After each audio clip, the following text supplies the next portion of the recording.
Hi, everyone. Or good evening or afternoon, depending on where you are in the world. We'll be starting the VisionLabs Works for the next webinar here in a couple minutes. I'm here with Anton Nazarkin. Did I say that right? Yeah, you're good at this. You should say it. You know me for too long, Tony. I know, but what's the Russian pronunciation? The proper Russian pronunciation? Nazarkin. It's not with R, but with R more. So it's not with R, but with more R. More R. We do R here.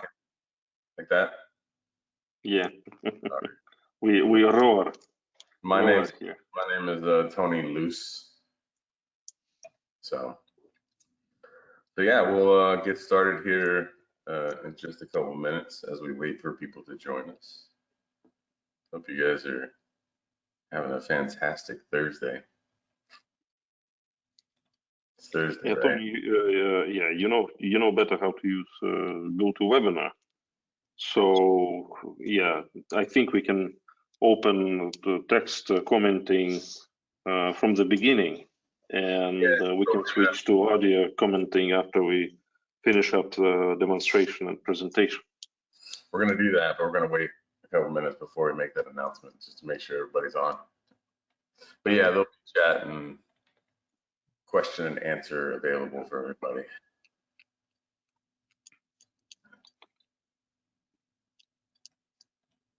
So like Anton said, you can ask questions whenever you like. Yeah, I always prefer questions because they reflect your understanding of the face recognition technology in general and its application for video, right, and your experience in the field. So us telling everyone that we are number one and everything is good, right? You are number one.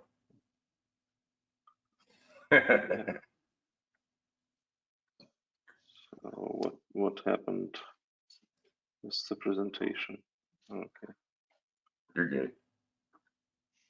No, it just switched to some other screen. That's why I was asking. All right.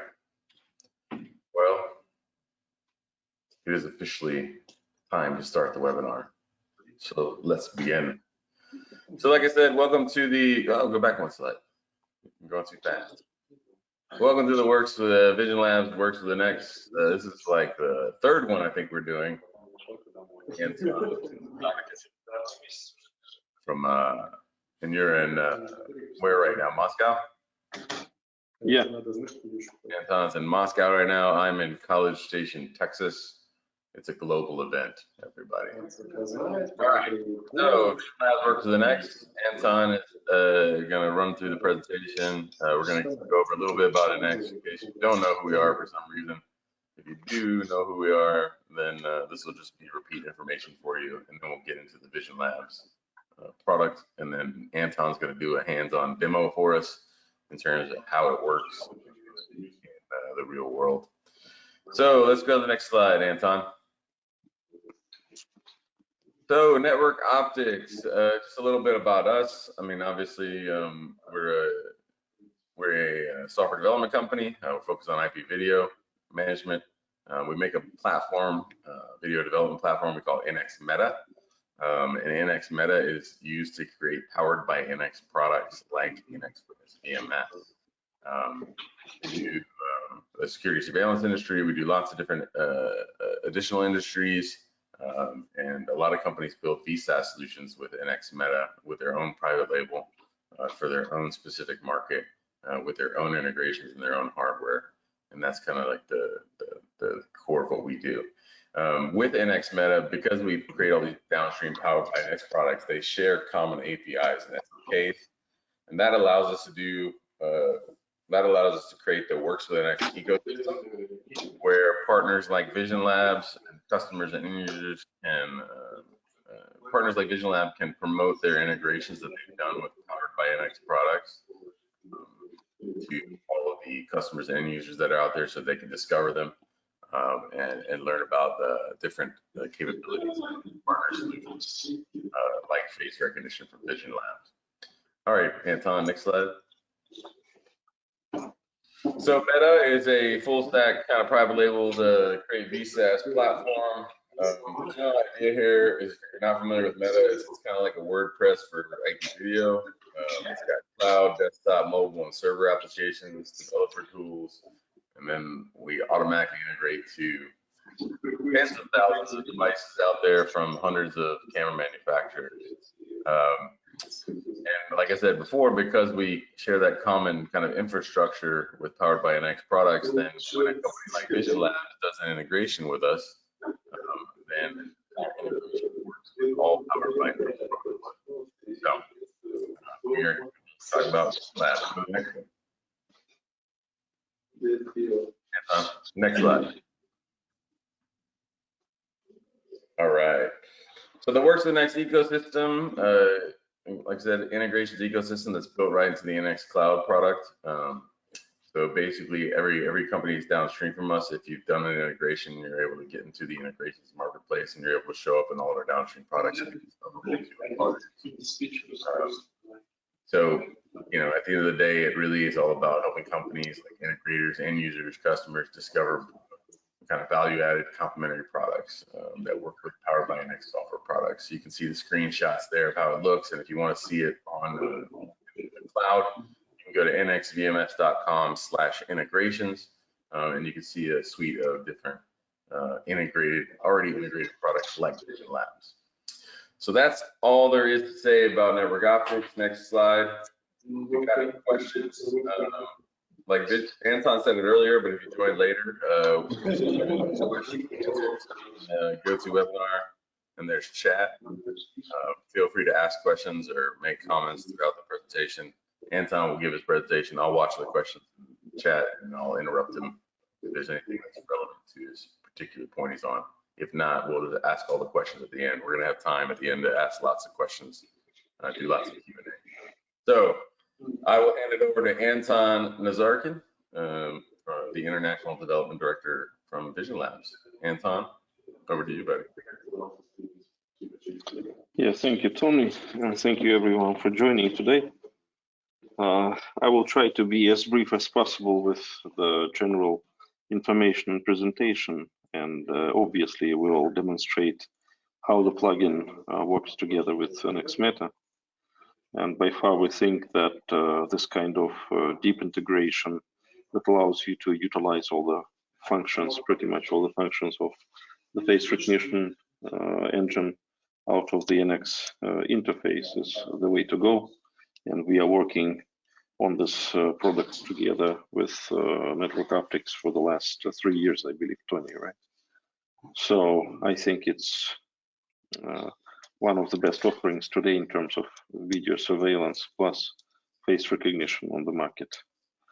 As for the VisionLabs, just like on the previous slide shown by Tony, we'll be celebrating 10 years next year. And we basically focus on developing a vast majority of various computer vision engines for various applications across different platforms. And we focus on multiple industries, and security and video surveillance is just one of them, which obviously helped us go successfully through the last year's crisis as well. So what we say is we develop AI engines, and all our engines where applicable are based on deep neural networks for various industries and different enterprise and government customers. So Anton, just a question about that. What are some of the other applications outside of security or surveillance? Can you describe one or two of them? Yes, so when we look at the applications for face recognition in general, some use cases are overlapping or the same in every industry, like CCTV-based face recognition is common in retail or transportation or security or whatever other industry, banking, doesn't matter.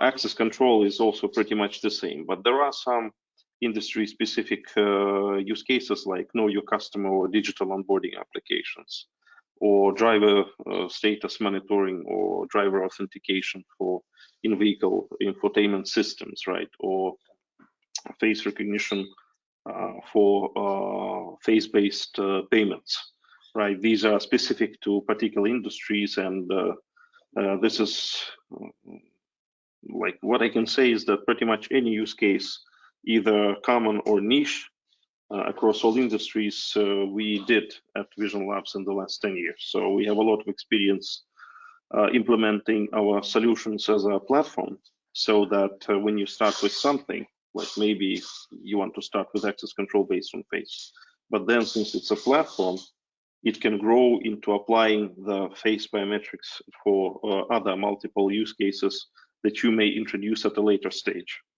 Like with bank, you start with KYC, then you add CCTV, then you add access control, face recognition, then you add face payments, and it all runs under one VisionLabs platform. Thanks. Yes, so in 10 years, VisionLabs grew from a company of 3 people to a company of 300 people. We have 5 offices today. The headquarters are in Amsterdam, the Netherlands. We have software development in Moscow and research activities there. We have sales offices in Dubai and Singapore, and we are in the process of finalizing the office in Japan. In terms of the activities around the globe, number 1 market for us is APAC, number 2 is the Middle East, and number 3 is Americas, combined both the North America, Central and South. And yeah, obviously we are expanding every year. We are a profitable business. And the last investment round we took in 2017, right? So even throughout the COVID year, we were growing 2x. So it shows our good strategy in diversifying the application of face recognition across multiple industries. When it comes to technology, obviously, as I said, all our computer vision engines are based on deep neural networks. And here we have a couple of tricks up our sleeve that help us differentiate greatly from other competitors. Number 1 is that our deep neural network architecture is not open source, it's proprietary. So we don't take just the regular PyTorch or Cafe2 pre-trained engine or open source architecture and then try to train it on our data. We design it from scratch, we patented it, and this helps us control the performance of the neural network across multiple platforms. That's why our network's performance does not degrade in low power devices like embedded devices compared to the server-based implementations. Also, we have a very interesting team that operates specifically on deep neural network optimization, or as they call it, quantization. This allows keeping this accuracy and not making the face recognition process 5 seconds instead of 20 milliseconds on embedded devices. And we support a number of platforms for embedded cameras today. We support Ambarella CV22, we support Qualcomm Hexagon chips, right? And we focus a lot with our partners globally on creating converged systems that incorporate both on the edge, meaning in-camera pre-processing or even face recognition, plus the backend based face biometric data management, and then pulling it or pushing it to the cameras and stuff like that.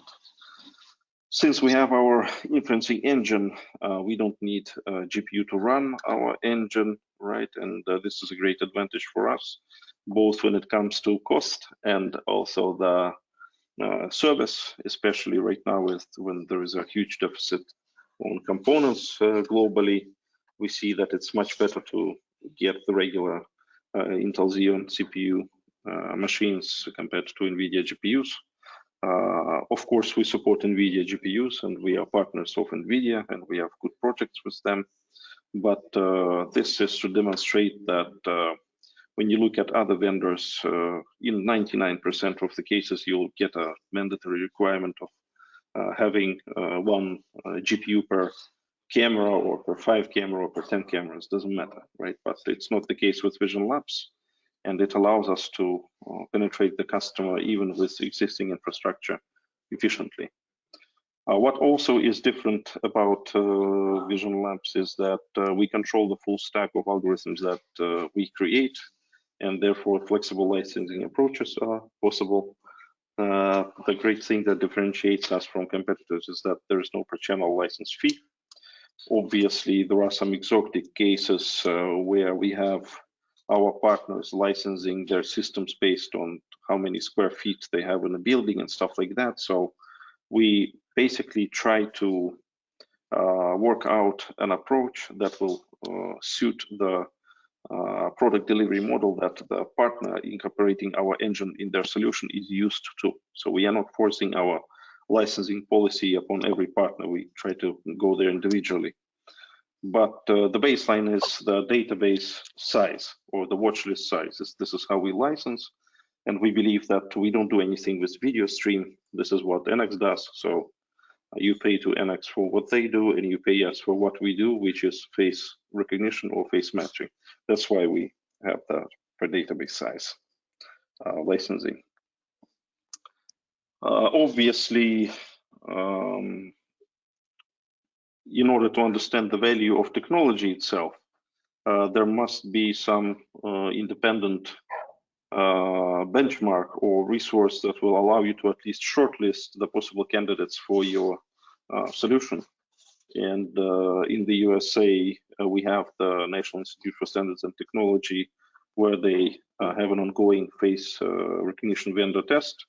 It's running since 2017, like this letter type of evaluation that they are doing. They are releasing the quarterly, I think, updates. They touch multiple aspects, like demographics analysis, meaning how the engines perform across multiple races.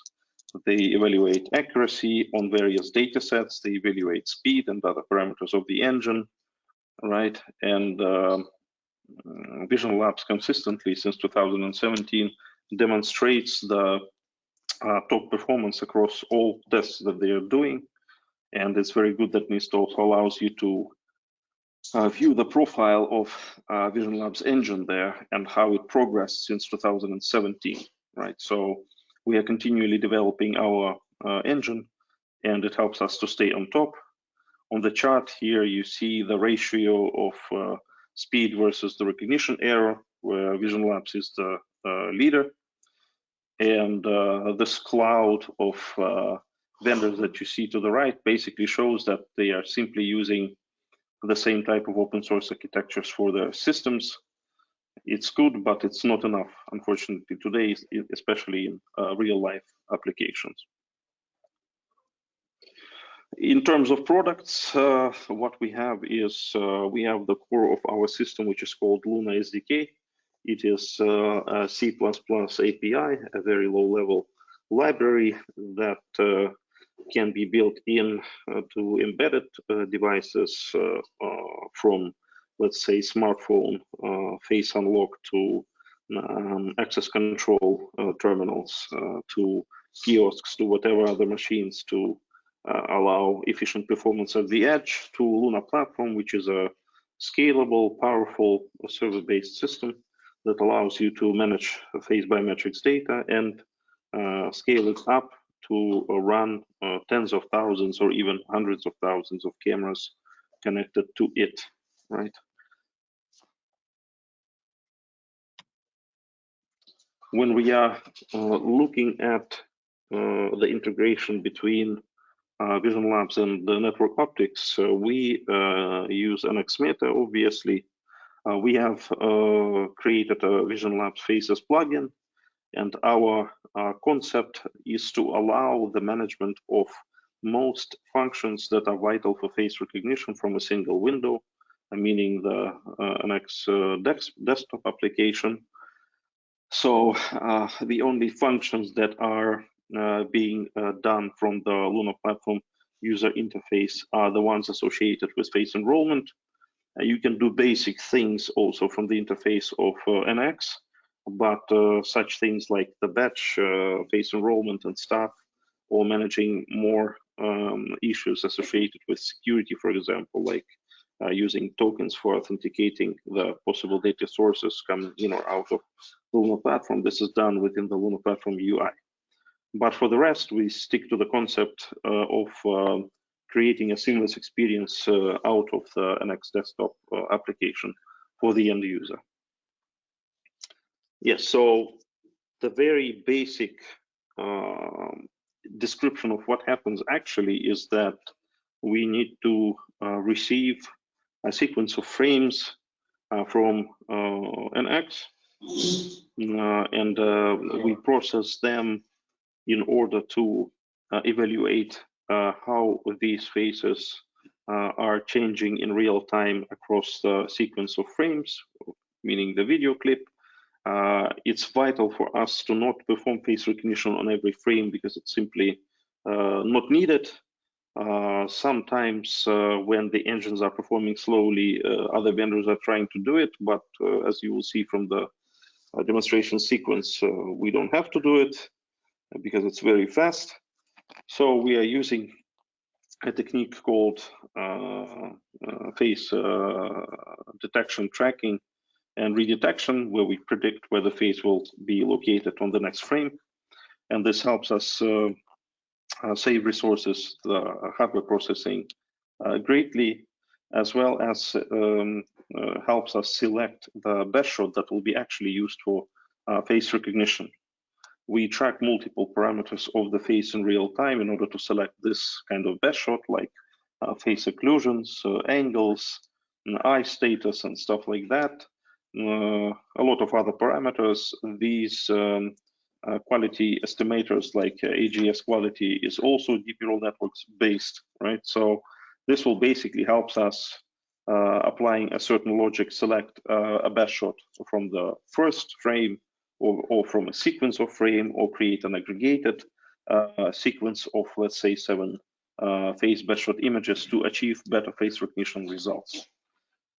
So in that case, this integration presents a powerful tool that incorporates both the high efficiency of Nx Meta plus our low-level integrated components to allow you for the quality and fast face recognition working inside the Network Optix VMS.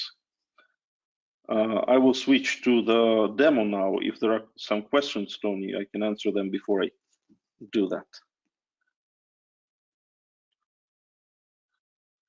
No one has questions. You're doing a fantastic job, apparently. Okay. Yes, so I hope everyone can see the video screen.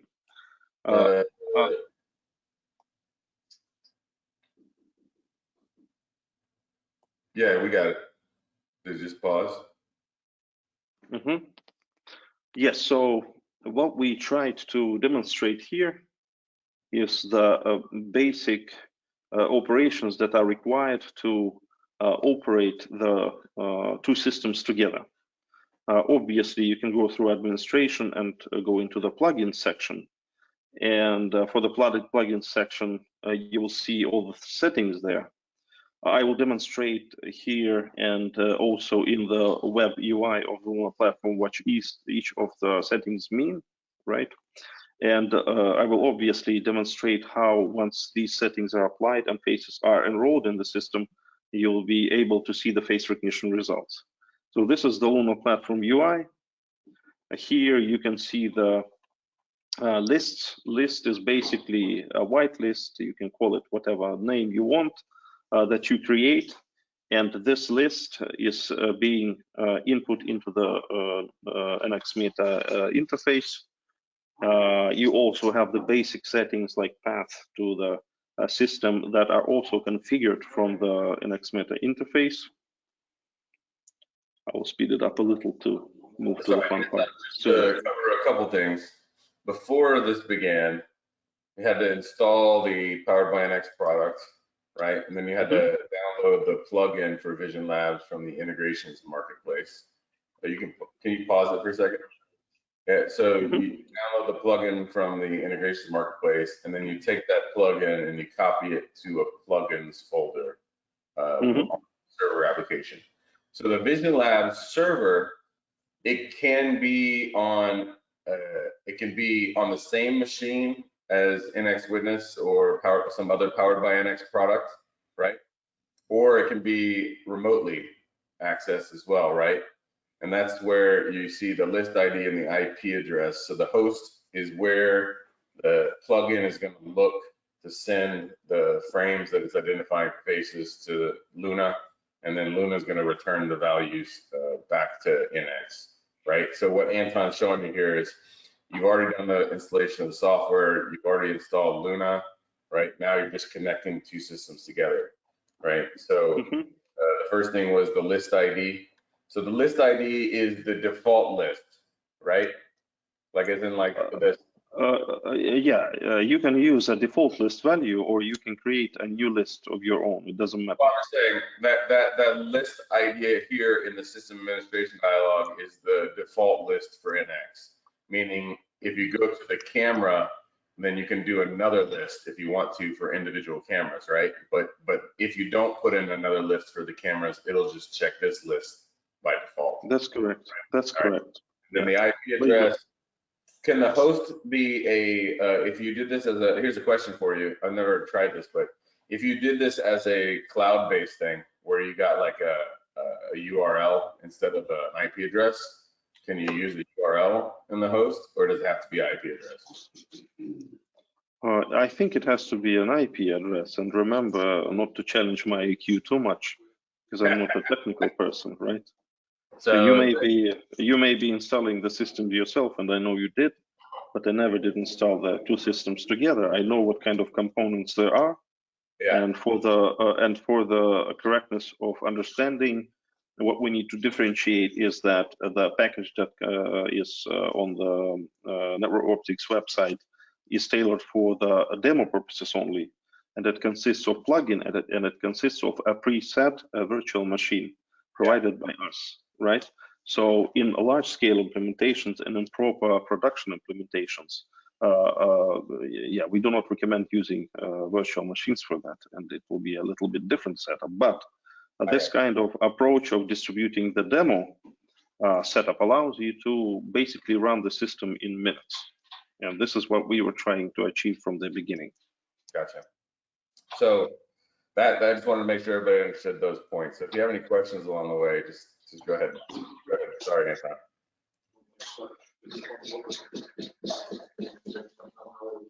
Yes, so adding the device obviously is a standard feature that you all know.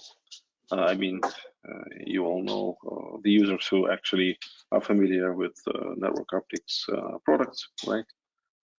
So we'll discover the and add the test cameras here, and we'll put in the credentials to access them. We are also capable of adding an RTSP link for the camera. This is for demonstration purposes. So they're using RTSP streams and test camera emulators as opposed to like a standard IP camera. So usually you'll already have your IP cameras and everything set up, right? Yeah, that's correct. So these are basic settings, right? That the system will continuously looking for the camera and stuff. Now we added some cameras, and we will see what appears on these sources. This is my colleague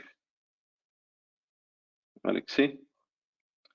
He recorded this video to demonstrate the system functionality. Right now you see these multiple streams.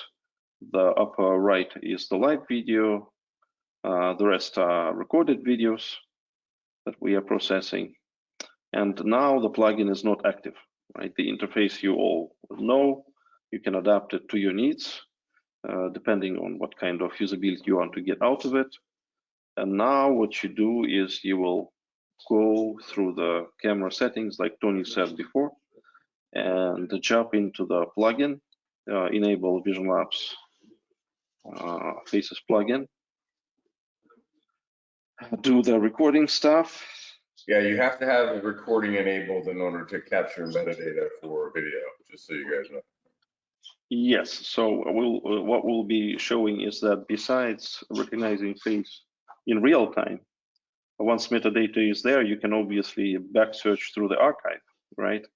And this feature is very helpful in terms of investigating possible incidents and trying to search through the events happened with this particular face. So right now, the face of Alexei was not added to the search list. There are no people in the list at all. So now what he will do is he will add his face image. Face image can be any. It can be coming from a smartphone camera, web camera. It can be cut out from the IP camera, video stream itself. It doesn't matter. We will support any type of image source, and we are very relaxed in terms of the image quality. So now face is in this list, and when we go back, and he'll have to leave the frame to enable this. This is how the face recognition happens. So you see, it basically took no time for the name of Alexei to appear.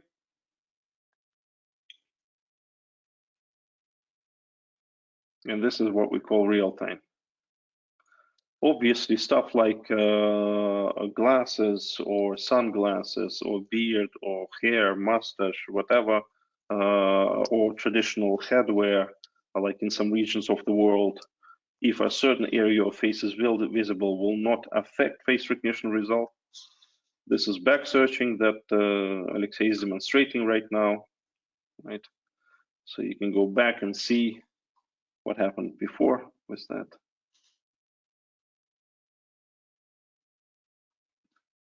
Going back to line. Of course, like anywhere there's captured metadata, you'll see that yellow color pop up.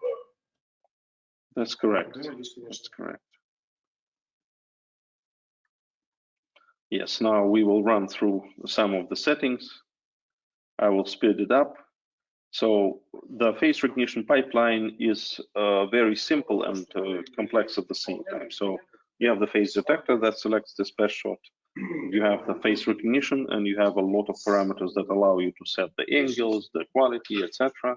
Face recognition quality, which is accepting minimum similarity score.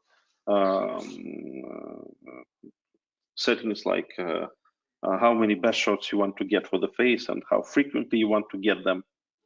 And it all happens from this interface of Nx, which is very convenient because you don't want to understand or know what runs behind this whole system. It's all there, right? So what we will do is we will change the settings around face angles to demonstrate and also the estimators when we add multiple estimators like gender, eyeglasses, emotion recognition, and we will also showcase how the performance of the system will change in case we set up a more relaxed face angle settings, allowing you to capture faces that are near 90 degrees profile faces, because this is one of the many questions that we get. We'll also demonstrate the facial occlusions case here and how it works. You see the settings are applied instantaneously. Now the face at this particular angle will be captured very fast, and the accuracy will be high enough to generate this kind of event that you see in object section to the right.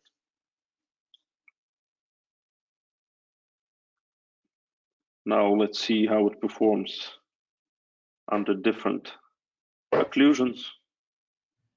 Face recognition doesn't suffer from it.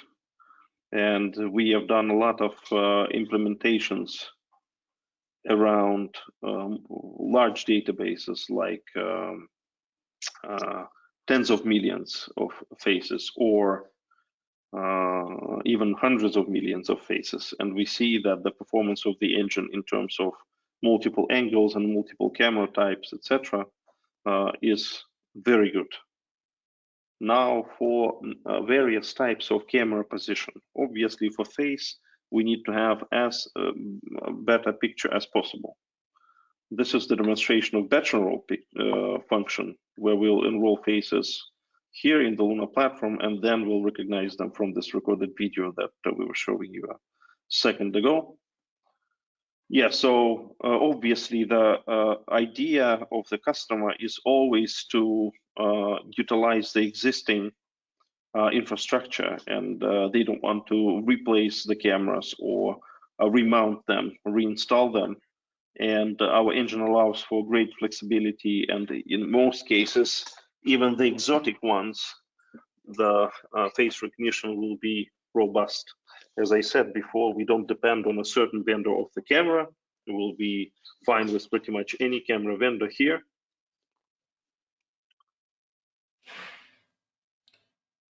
Yeah, so what they're showing right now is if you just click on a specific face in the objects tab, you can double click on it, it'll take you back to that specific clip of video.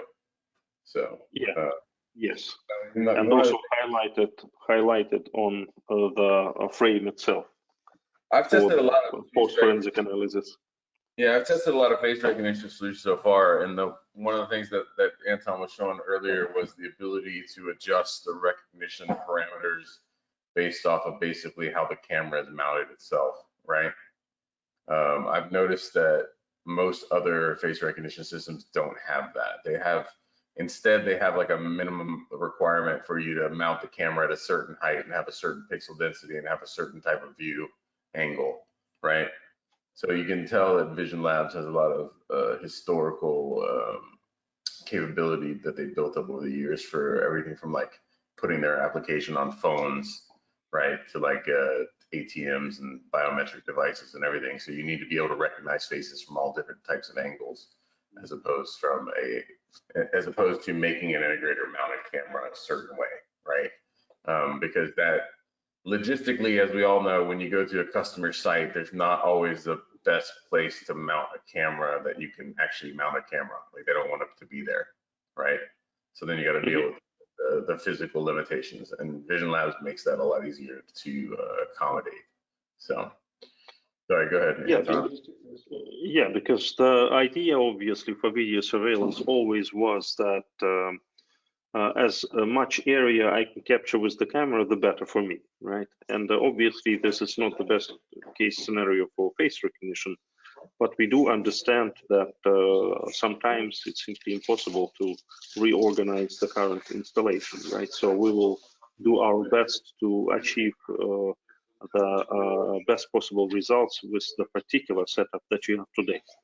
And what's important to say is that I know, and we do it every day with Tony and his team, is that both Nx and us, we support our partners and customers with free demo licenses for doing the POCs. So we always encourage all our partners and customers to test the system in real life condition, and we provide free licenses for that.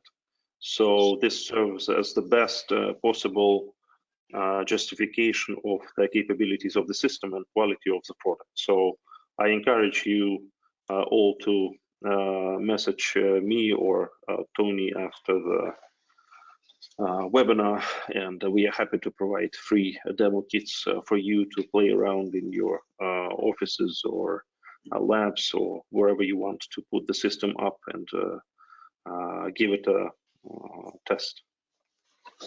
Yeah. So pretty much that is it, right? It is like, it looks very basic, but it's actually the result that you need to look at. And I believe that with any other vendor out there, if you put us together in parallel and run the same video through us and any other vendor, I will be number one. If you can show me someone who performs better, I'll be happy to take my words back. So thank you, everyone. Yeah, I'll be happy to answer any questions. Yeah, there's a couple questions that came in from peers. So one is, when you're looking at the faces, can you click a face amongst the, can you use find a similar face amongst the cameras on the system? So like if, like let's say something happens and you want to look back historically through the footage, and you just click on that face and then look through the footage historically. And the short answer to that is right now, no, in Nx, right? The longer answer is I'm sure that VisionLabs has a way to do something like that, but it's going to be a bit more involved. So yes, so the answer to this is yes, and you can do it, right? It's basically the combination of work that needs to be done by us and Nx, right? And what is going on in the UI is the Nx area of responsibility, right? So the thing that you can do now is you can enroll this particular face into the database from the section here, the object section, right? And with suspect ID 1, for example, put the suspect ID in search here, and you will get events with all this face appearing in front of the camera before, because this kind of metadata, if enabled, will be available for you to back search. That was a good way to reiterate that point, Anton, was you have to have had VisionLabs running when that face first appeared in order to be able to go back and find that first face, right?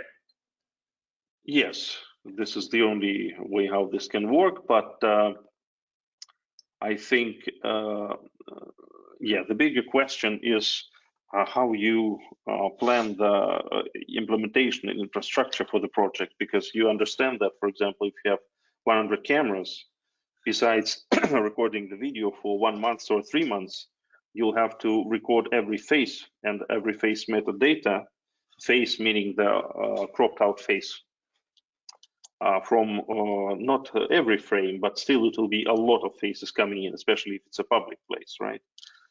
In order to allow for this back search, because if you don't store the image of the face, you will not be able to see it in the object section, right? So what point does it make? So you'll see a black screen and the ID of the face. So we'll know for sure it's there, but we'll never get to see what face it was actually, right? So it's a lot of data, and we have tools just like Nx to estimate what kind of hardware capacity, both for processing and for archival purposes, you will need.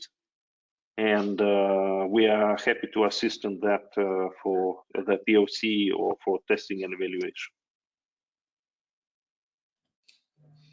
So another question is, what are the minimum server specs, right? And then can you run it on the same Nx server, or if more processing power type of server is the recommendation?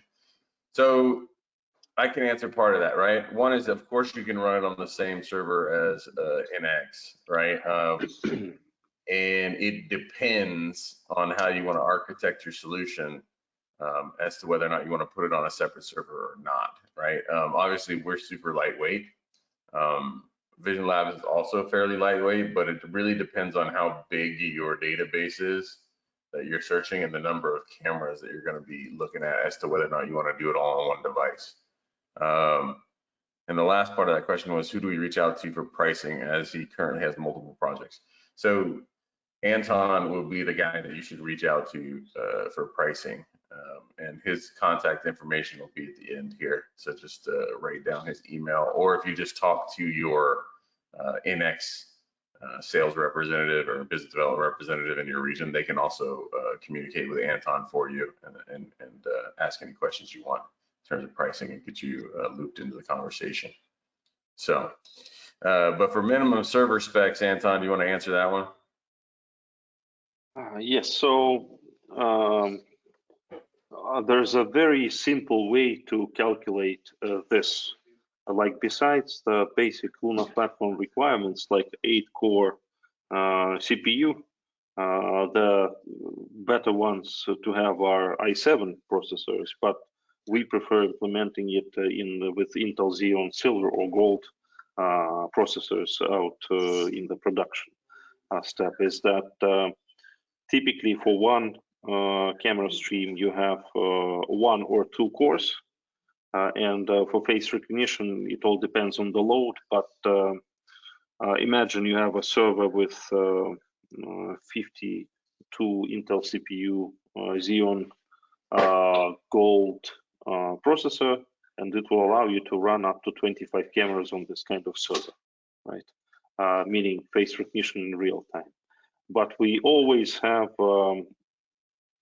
we always use the calculator for that, and once we will be talking about estimating the required hardware for a particular project, we will help you run through this calculator and understand its concept, so that you are able to flexibly approach the process of implementing the project. When the pre-processing is needed at one location, you'll have one thing running. When it's needed in the backend or a central server, you'll have another approach. So we are flexible on this. Cool. Any other questions?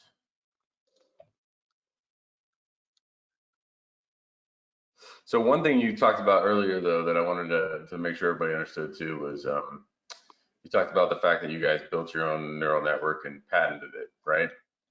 So one thing that maybe a lot of you guys may be familiar with, or maybe not familiar with, is a lot of these face recognitions and engines and everything. They're all built off of like kind of common frameworks, like OpenCV or YOLO, right? And so those are basically existing neural networks that have been set up that you can train. It has a lot of like open source support for it and that sort of stuff. But the problem is when you use other people's software that you've written, that's been written, you're going to find bugs. You're going to have to do work on it to make it work as well as you want it to work, right?